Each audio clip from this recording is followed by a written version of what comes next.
Hi, welcome to my channel కుస్మాస్ kitchen. ఈరోజు నేను నాటుకోడి కూర చేయబోతున్నాను.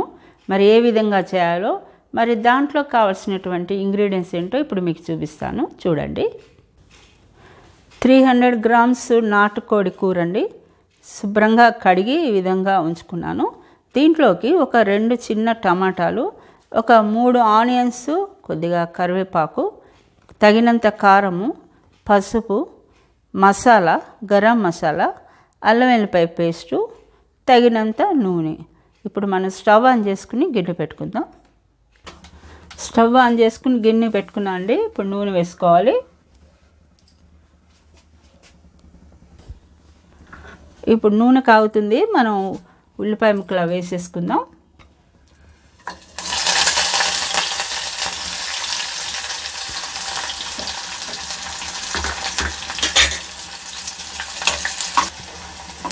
ఉల్లిపాయలు ఈ విధంగా వేగినాయి. ఇప్పుడు మనం అల్లం వెల్లిపాయ పేస్ట్ వేసేసుకోవాలి.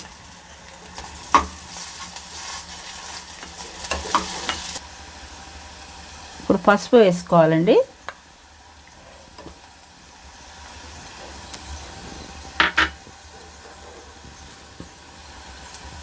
నెక్స్ట్ కారం తగినంత చూసి వేసుకోండి.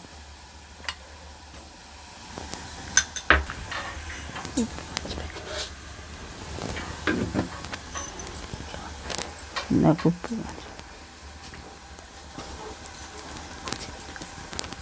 ఇప్పుడు సాల్ట్ వేసుకోవాలి.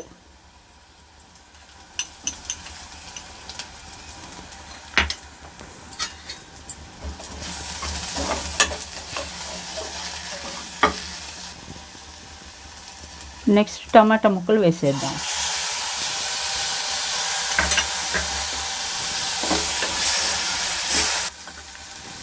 నెక్స్ట్ ఈ చికెన్ ఇందులో వేసేయాలి.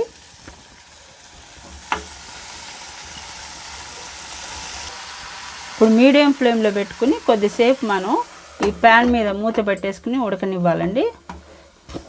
వెయిట్ కూడా పెట్టేశాను. ఇప్పుడు మూత తీసి చూద్దాము ఎంతవరకు ఉడికిందో.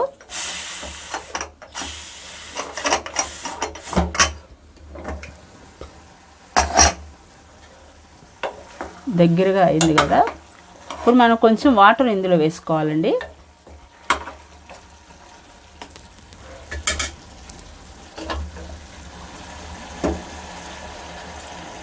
మనకి ఎంత గ్రేవీ కావాలో దాన్ని బట్టి వాటర్ వేసుకుందాం.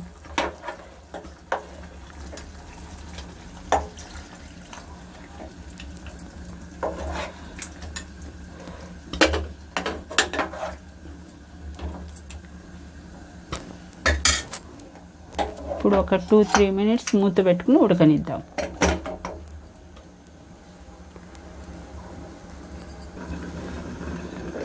ఇప్పుడు మూత తీసుకుని మనం దీంట్లోకి గరం మసాలా వేసేయాలండి. ఈ గరం మసాలా ధనియాల పొడి, లవంగాలు, యాలక్కాయలు, దాల్చిన చెక్క, మిరియాల పొడి ఉందండి. ఇది వేసేసుకోవాలి.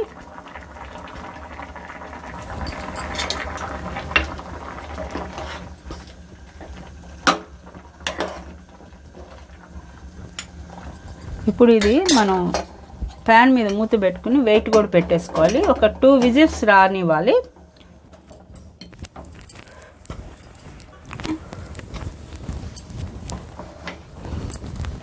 హైలో పెట్టా.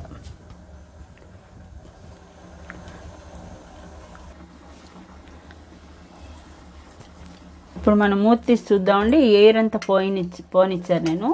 కుక్కర్ మూత తీస్తున్నా. బాగా ఉడికింది కదా. ఒక ముక్క కూడా ఉడికినట్టే మంచి వాసన, ఫ్లేవర్ వస్తుందండి. నాటుకోడి ఫ్లేవరు. ఇంకా స్టవ్ ఆఫ్ చేస్తున్నా. నేను సర్వింగ్ బౌల్లో తీసుకుంటున్నా. గుమగుమలాడే నాటుకోడి కూర రెడీ అయిపోయిందండి. మరి ఈ నాటుకోడి కూర ఎక్కువగా జలుబు చేసినప్పుడు, మరి నోటికి ఏమి రుచి కొట్టినప్పుడు, జ్వరాలు వచ్చి తగ్గినప్పుడు, ముఖ్యంగా జలుబు చేసినప్పుడు ఈ నాటుకోడి కూర వండుకొని తింటే ఉంటుంది. చాలా బాగుంటుందండి. దెబ్బకి జలుబు అంతా ఎక్కడిదక్కడ మటమైపోతుంది. మరి మీరు కూడా ఎప్పుడైనా జలుబు చేసినప్పుడు నాటుకోడి కూర చేసుకుని చూడండి. చాలా బాగుంటుంది, చాలా రుచిగా ఉంటుంది. కొంచెం మిరియాల పొడి ఎక్కువ వేసుకోవాలి ఈ కర్రీలో, మరి జలుబు అనేది తగ్గిపోతుంది అనమాట. మరి నేను ఇప్పుడు చేసినటువంటి ఈ రెసిపీ మీకు నచ్చినట్లయితే మీరు కూడా ఇదే విధంగా ట్రై చేయండి. మరి ఏ విధంగా మరి వచ్చిందో దాన్ని రుచి మీకు నచ్చినట్లయితే కామెంట్ బాక్స్లో తెలియపరచండి. మరి అంతేకాకుండా లైక్ చేయండి, షేర్ చేయండి.